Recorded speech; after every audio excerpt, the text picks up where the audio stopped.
As notícias na Hertz, edição de António Feliciano. Um motociclista perdeu a vida num trágico despiste que ocorreu na Estrada Nacional 3, na zona de Montalvo, concelho de Constância.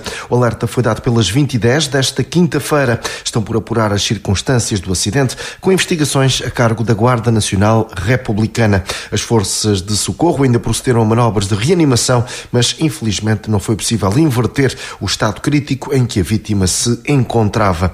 O motociclista residia em Abrantes. Tenha atenção, a maternidade e a urgência de obstetrícia e ginecologia do Hospital de Santarém estão de portas fechadas e só reabrem na segunda-feira, 27 de maio. São assim mais transtornos que se colocam às grávidas que, em caso de necessidade, devem encaminhar-se para o Hospital Dr. Manuel Constâncio, em Abrantes. Unidade que, recorde-se, também sofreu constrangimentos nas referidas valências no decurso dos últimos 5 fins de semana. Em publicação nas redes sociais, a Unidade Local de Saúde da Alzira do Tejo sublinha a importância de, antes do recurso a qualquer unidade, contactar previamente o SNS 24 através do 808 24 24 24. Em situações de emergência, o contacto deve ser feito diretamente para o 112. Rádio Hertz, a primeira a informar.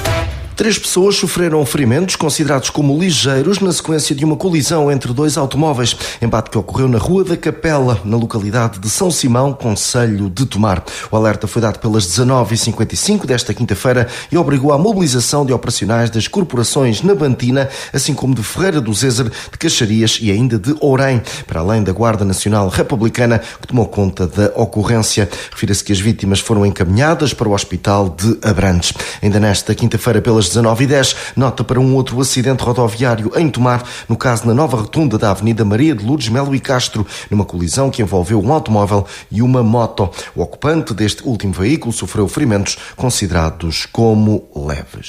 Rádio Hertz, informação. 3 anos depois de ter sido aprovada uma moção na Assembleia Municipal de Tomar a solicitar uma auditoria às contas da Tejo Ambiente, eis que os resultados dessa contabilidade vão ser dados a conhecer na reunião que o Executivo Nabantino fará nesta segunda-feira, 27 de maio. Está em causa uma avaliação às contas de 2020, 21 e 22. Importa recordar os números de uma auditoria interna realizada precisamente por aquela empresa intermunicipal que apontou para um resultado negativo a rondar 1,5 milhão de euros no final do primeiro semestre de 2022, mais 381 mil euros do que o período homólogo de 2021. Resta então perceber se há paralelo entre estas duas recentes avaliações. A demora na divulgação dos resultados desta última auditoria foi motivo para dura troca de argumentos em Assembleia Municipal de Tomar, por ocasião de um pedido de explicações de João Tenreiro, eleito do PSD, em torno precisamente dessa moção, aprovada por unanimidade em 2021. O social-democrata quis um ponto de situação sobre essa fiscalização, lamentando que até hoje não se saibam os resultados, advertindo que Hugo Cristóvão, enquanto responsável pelo maior acionista daquela empresa, assim o deveria exigir. O senhor, quando estava aqui da primeira vez, como Presidente de Câmara, não como Presidente substituto, mas já como Presidente de Câmara, eu perguntei-lhe sobre a auditoria à Tejo Ambiente. A auditoria foi aprovada por unanimidade, portanto, com os votos do seu partido a favor, no mandato passado. E ainda era Presidente dessa Assembleia Municipal o Sr. Professor José Pereira. E até hoje ainda não sabemos os resultados dessa auditoria. Sr. Presidente, eu quero lhe perguntar, agora sim, formalmente, porque o senhor respondeu-me com arrogância a dizer não sei. E eu não retorqui porque o senhor estava no princípio e eu acredito que a sua antecessora não lhe desse conhecimento de tudo. Mas o senhor como vogal da Tejo Ambiente, o senhor Presidente, como representante do maior acionista, já devia, peço desculpa, utilizar este termo. Mas foi um termo que o senhor utilizou, infelizmente, numa reunião de Câmara. O senhor já se devia acotovelar para entrar nas instalações da Tejo Ambiente, acotovelar-se e pedir por esta auditoria. Porque é o dinheiro de todos os contribuintes que está em causa. Eu não tenho problema nenhum de se acotovelar, Sr. Presidente. Até estamos a fechar a liberdade. O senhor até pode colocar o cravo vermelho na lapela e exigir essa liberdade por parte da Tejo Ambiente. Exigimos o cumprimento de uma moção da Assembleia Municipal que foi aprovada por unanimidade para que nos desse a auditoria sobre as contas da Tejo Ambiente. Porque neste momento, se formos a ver qual é o resultado prático, ao fim de 5 anos, quase nenhum. Portanto, Sr. Presidente, o senhor tem força, gosta de se mostrar, gosta de ter soundbites. Tenha um soundbite também sobre a Tejo Ambiente e sobre a falta de auditoria, que é isto que nós aqui exigimos. Hugo Cristóvão limitou-se depois a responder com um não sei. João Terreiro acusou também o presidente da Câmara de tomar de arrogância, considerando que o eleito do PS tem a obrigação de responder à Assembleia. O autarca não se deixou ficar. Estamos sempre a aprender toda a vida e já aprendi duas coisas hoje. Uma até sobre mim mesmo. A primeira, que responder a uma coisa com não sei é ser arrogante. Confesso que fiquei surpreso. Foi de facto algo novo e, portanto, sobre auditorias vou voltar a dizer não sei. Faça um requerimento, Sr. Deputado. Faz tantos. E a segunda coisa é que eu procuro soundbites. Confesso que eu não tinha essa noção sobre mim mesmo, mas pronto, acredito que possa existir essa percepção, porque, como também já falámos, a realidade é muitas vezes diferente daquela que se percebe e, portanto, digo apenas isto. 3 anos depois de apresentada a moção a pedir auditoria às contas da Tejo Ambiente, eis que os resultados vão ser então conhecidos. Tenha atenção, tem até final deste mês de maio, dia 31, para limpar os seus terrenos, sendo que os infratores podem pagar coima com valor até 5.000 euros.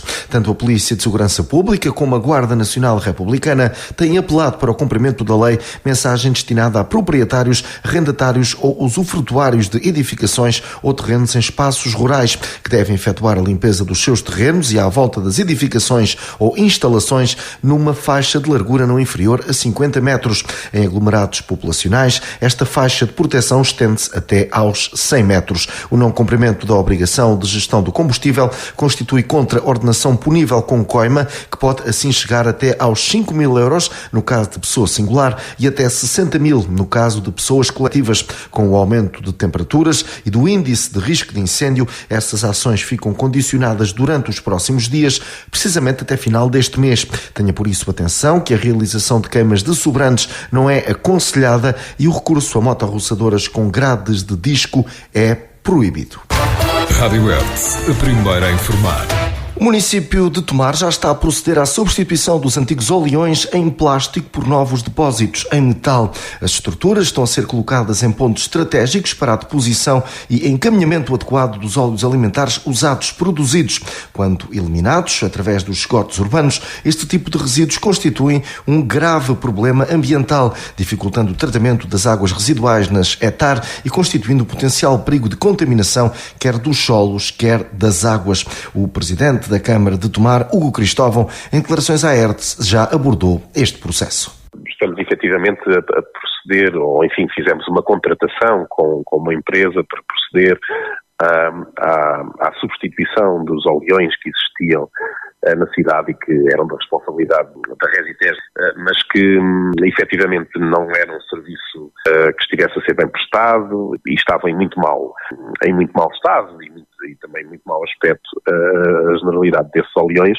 E a verdade é que a questão dos óleos alimentares são também um grave problema ambiental, nomeadamente quando depois são deixados ou despejados, nomeadamente nos esgotos domésticos, e portanto vão parar quer às vias, portanto às redes de água, às linhas de água, quer aos solos. E portanto é também importante passar esta mensagem de sensibilização para a correta deposição de mais este resíduo, neste caso os óleos alimentares domésticos, e é isso que, portanto, pretendemos fazer. É uma nova, digamos, rede de oleões, são 26 oleões, distribuídos não apenas na cidade, mas também depois em alguns pontos centrais das várias freguesias do concelho. Enfim, um investimento do município que não é muito dispendioso, mas que ainda assim tem algum investimento, ainda para mais de algo que em bom rigor não seria responsabilidade municipal, mas como já disse, da Resitex,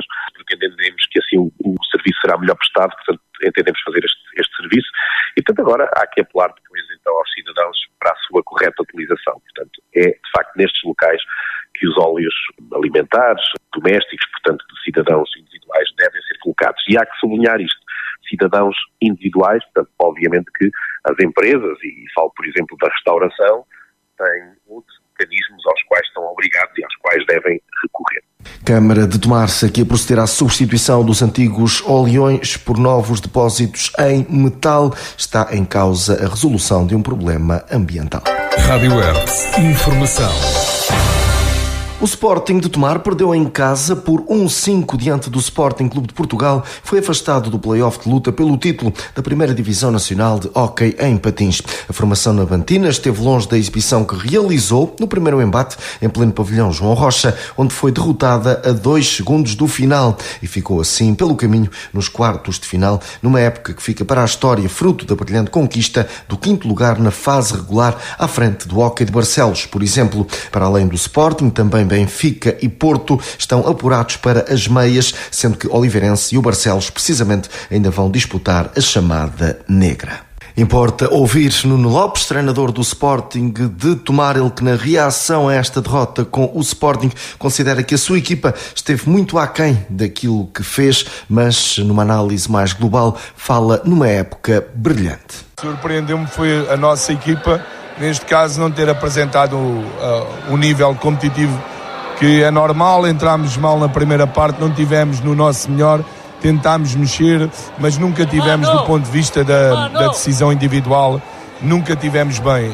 Depois, na primeira parte não fizemos rigorosamente nada do que era para fazer, em termos coletivos, corremos, lutámos, nada disso há a fazer depois, ou fazíamos o 2-1, neste caso, e as coisas podiam animar mais um bocadinho, não conseguimos. Na segunda parte, eu penso que o Sporting fez o jogo, esticou o campo, posse de bola, foi aproveitando os erros que a gente cometemos do ponto de vista individual acima de tudo, que não é normal. Agora, acho que seria mal da minha parte estar aqui a criticar, seja o que fosse, da nossa equipa, depois da brilhante época que fizemos. Nuno Lopes, treinador do Sporting de Tomar. Um homem de 68 anos foi detido pela Guarda Nacional Republicana de Abrantes, acusado de posse ilegal de armas. No seguimento de uma ação de patrulhamento direcionada para a prevenção e combate à criminalidade, os militares da GNR abordaram um veículo em que o seu ocupante evidenciou um comportamento suspeito. Foi realizada uma revista pessoal de segurança ao indivíduo, tendo sido possível detectar e apreender uma pistola, uma caçadeira, uma arma de ar comprimido, um machado e 361 munições de diferentes calibres. O detido foi constituído arguido e os factos foram comunicados ao Tribunal Judicial de Abrantes. Rádio Hertz, a primeira a informar.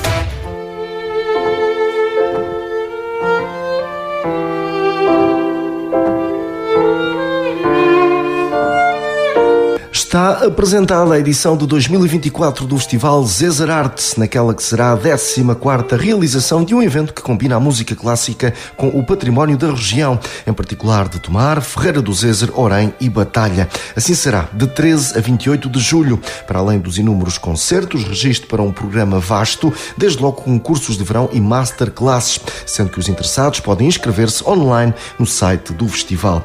A apresentação decorreu no Salão Nobre da Santa Casa da Misericórdia de Tomar, um dos parceiros do evento, à altura em que Brian McKay, diretor artístico, agradeceu o apoio de todos quantos têm contribuído para este trajeto de sucesso, classificando como um privilégio fazer parte desta história de quase década e meia. Sem este apoio todo, durante os últimos 14 anos, o festival nunca teria começado, nem sequer crescido como tem crescido.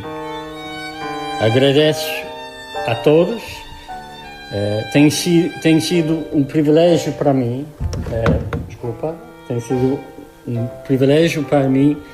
como um estrangeiro no meu país adotivo, fazer a minha parte.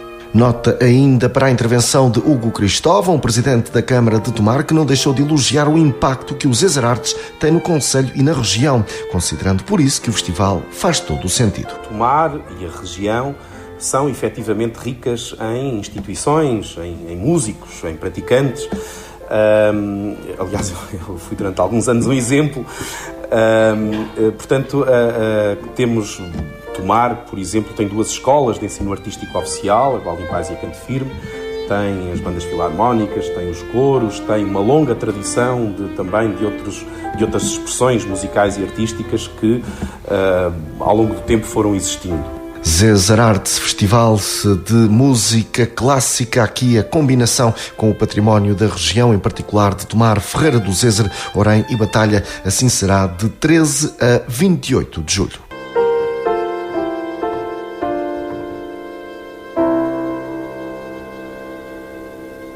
Rádio Hertz, informação. Avançamos agora para a nota do dia, hoje com Bruno Graça. Estamos em pleno período de campanha eleitoral para o Parlamento Europeu. Os eleitores portugueses vão eleger, no dia 9 de junho, 21 deputados que passarão a integrar esta instituição da União Europeia, a qual contará com um total de 720 deputados oriundos dos seus atuais 27 países membros. Estas eleições têm sido marcadas, desde sempre, por revelarem uma enorme incapacidade de mobilização dos eleitores para exercerem o seu direito de voto. Basta ter presente que nos 5 últimos sufrágios realizados, 1999, 2004, 2009, 2014 e 2019, o nível da abstenção foi sempre aumentando, passando sucessivamente de 60% para 61%, 63%, 66% e 69,2%. Nas últimas eleições para o Parlamento Europeu, só 3 por cada 10 eleitores exerceram o seu direito de voto. O claro alinhamento dos cidadãos por este acto eleitoral terá obrigatoriamente de ter causas relevantes que conviria serem identificadas e resolvidas, já que as políticas definidas e impostas por este modelo de integração-organização de Estados estão indissociavelmente ligadas e são causa de muitos dos problemas e dificuldades hoje presentes na vida dos portugueses.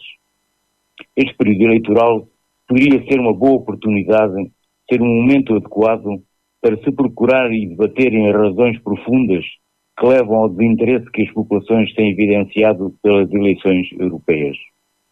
Talvez fosse interessante e ajudasse a perceber o comportamento que os eleitores têm assumido se abrisse espaço a uma reflexão focada sobre as consequências que o atual processo em curso de integração neoliberal, federalista e militarista tem tido no nosso país, na vida dos trabalhadores, dos jovens, dos reformados, dos pequenos e médios empresários, ao longo destas últimas quase 4 décadas, comparando com frieza e objetividade, sem preconceitos, as expectativas criadas no momento da adesão e a realidade que afinal hoje vivemos.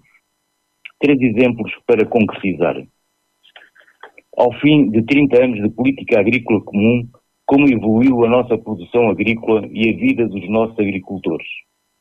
Passamos a produzir mais ou foram liquidadas centenas de milhares de pequenas explorações agrícolas sem alternativas? Melhorou-se ou acentuou-se a nossa dependência alimentar?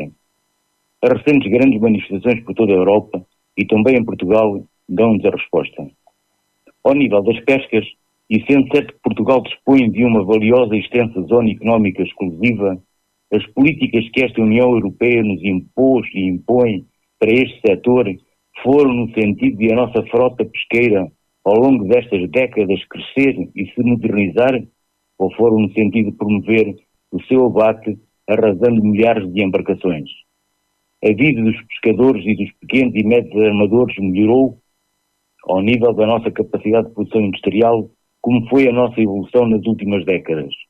As políticas definidas pela União Europeia têm sido políticas amigas para defender o tecido produtivo industrial português, estimulando o combate a encerramentos, desmantelamentos e deslocações determinadas pela lógica e interesses acionistas.